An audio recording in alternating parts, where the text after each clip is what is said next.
Hi everybody, welcome back. I returned to my placement on the 29th of December, um, and I've had another group. I facilitated another group last Thursday. That went well. Um, I was particularly pleased because one of the group members had said she'd remembered me talking about planning things ahead of time to alleviate any stress. Um, and one of the things we talked about was having a list of information ready should it be needed in an emergency. And actually, she had created a folder with all her father's information in history and physical, contact information, um, all his information about his medications, and she had placed it in her father's room, and actually had used it over the holiday with our family from out of state wanting to know what was going on. And so she was really pleased about that, and I was very pleased that she had kind of taken that on board. And another member of the group also showed us a copy of the list she keeps, dealing with medications and dosages and such things, and she had found that to be a great help. So that was good. Um, I have lost two clients. Two of them passed away. One just before Christmas, and another one more recently. And that was the case I was going to tell you about today. Like I say, I went back on the 29th, and on the 2nd of January I did a home visit to a couple, elderly couple, and found out that the gentleman's wife had been in hospital over Christmas and had been sent home the previous Monday with morphine pills and a diagnosis of stomach cancer. The whole time I was there, she was very, very sick, did not want her husband to leave her side, wasn't able to even keep down ice water.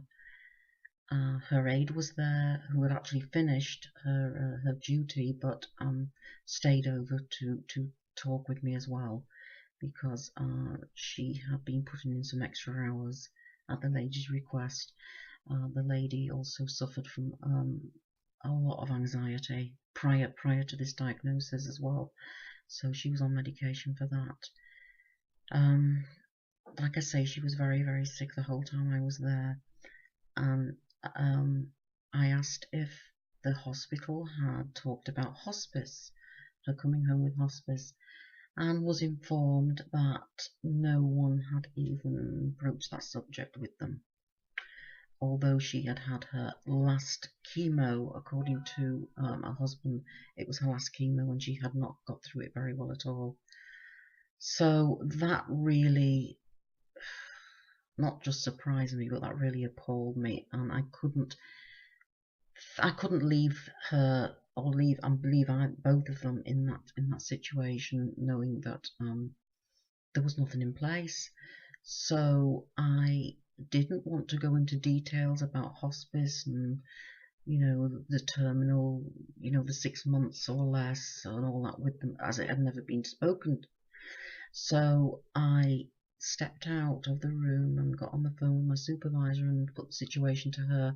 She contacted the hospice and the hospice agency, who actually called back, but the lady was so sick her husband couldn't come to the phone, and apart from that they were asking for things to be faxed over, and I explained what was going on, and he was not in a position to do that. However, this was the Friday, and they did have an appointment with a primary care doctor the following Monday, and I gathered the information from her, fax numbers, phone numbers, names, and gave a copy of it to the aide who was going to accompany her and her husband.